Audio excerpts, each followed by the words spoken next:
filhos, e ele foi o mentor do Johnny, que é o apelido do meu filho mais velho. E o Johnny está lá à frente dos negócios, indo muito bem, tem 26 anos, é um talento e também um dedicadíssimo profissional, uma pessoa que eu, além de amar, admiro muito.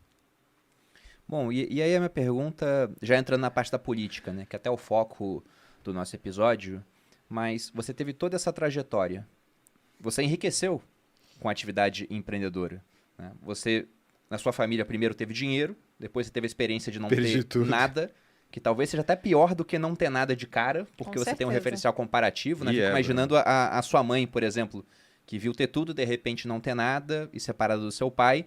Aí você fez essa trajetória empreendedora, você conseguiu enriquecer com isso, a empresa existe até hoje, está sob comando do seu filho, e aí você resolve entrar na política, um mundo muito polarizado, onde vão ter pessoas que vão gostar de você por um motivo e outras que vão te odiar extremamente.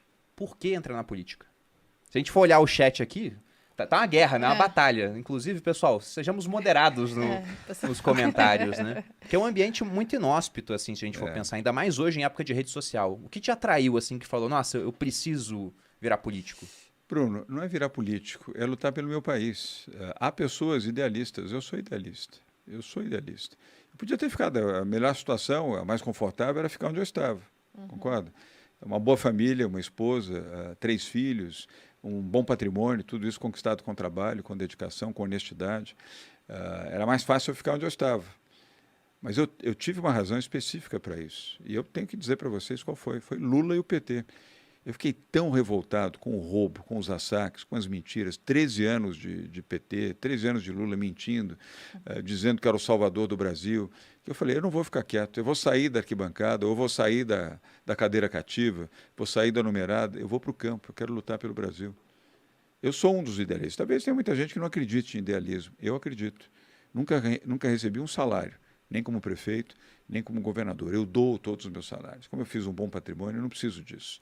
Então, eu não vivo no Palácio dos Bandeirantes, por exemplo, Malu. Lá tem uma residência enorme, 400 metros quadrados, todo conforto.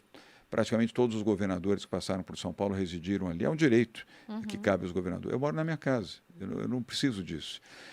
Então, eu fiz por idealismo. Eu vim para enfrentar o PT e venci, Bruno. Venci Lula, venci Fernando Haddad, venci Dilma. Fernando Haddad era prefeito de São Paulo e concorria à reeleição em 2016. Lula não estava preso, Lula estava solto. E Dilma, do PT, era presidente da República e operava fortemente para facilitar a reeleição do Fernando Haddad. Eu não tenho ódio de ninguém, eu não odeio ninguém.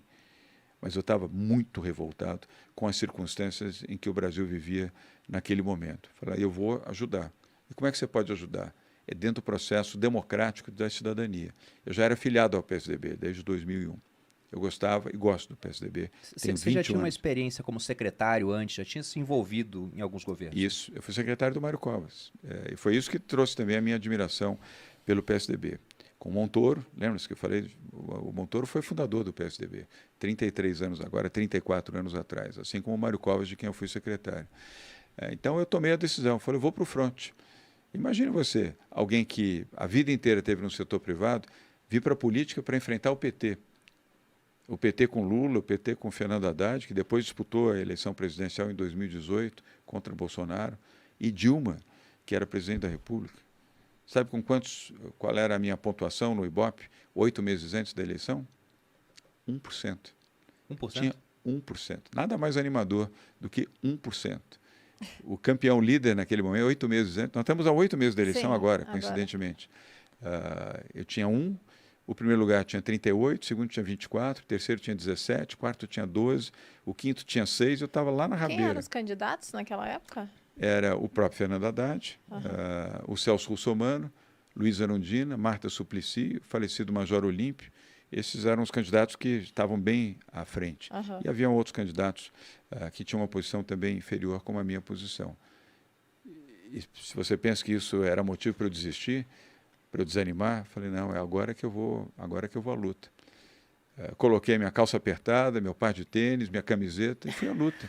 Campanha é isso, Malu. E fui conversar com o povo, com a população, fui para a periferia, para as áreas mais pobres da cidade de São Paulo. Ali era a disputa pela prefeitura de São Paulo, Zona Norte, Zona Leste, Zona Sul.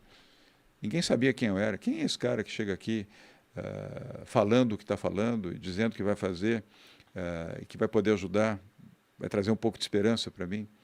Foi isso que eu fiz. E de 1 fui para 2, dobrei no segundo mês, olha que coisa fantástica, né? De 1 para 2. Mas depois fui para 5, para 7, 9, 15, 19, enfim, venci a eleição no primeiro turno, Malu, com 53% dos votos. Primeira vez que um candidato ganha eleição no primeiro turno em São Paulo em toda a história.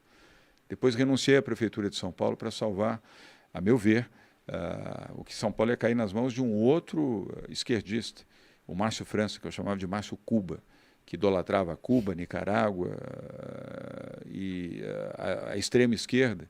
Falei, não, eu lutei até aqui e o governo de São Paulo agora vai cair na mão de um esquerdista para implantar aqui também a bandeira comunista, para dizer que Cuba é maravilhoso, que Lula era um ídolo, uma pessoa honesta, uma pessoa correta, que os fins justificam os meios, lembra-se? Né? Pode roubar, não tem problema, rouba à vontade, porque se eu estou ajudando os mais pobres, eu posso roubar. Não pode roubar. Não pode colocar a mão no dinheiro público, não pode roubar a Petrobras, não pode ter conta na Suíça, não pode ter triplex, não pode ter sítio, não pode ter carro de luxo com dinheiro que não é seu. Trabalhe pelos mais pobres, seja correto, seja justo, mas não roube o dinheiro público. E lá fui eu enfrentar uma segunda campanha. Tinha tudo para perder, e venci pela segunda vez, me tornei governador de São Paulo. E agora estou aqui no fronte de novo. Eu não quero Lula. E eu não quero o Bolsonaro. E sei que muitos brasileiros, muitos que estão nos vendo, nos assistindo agora, também não querem as opções daquilo que Lula já fez de errado e nós escolhemos o remédio equivocado. Bolsonaro acabou sendo um remédio errado para o Brasil.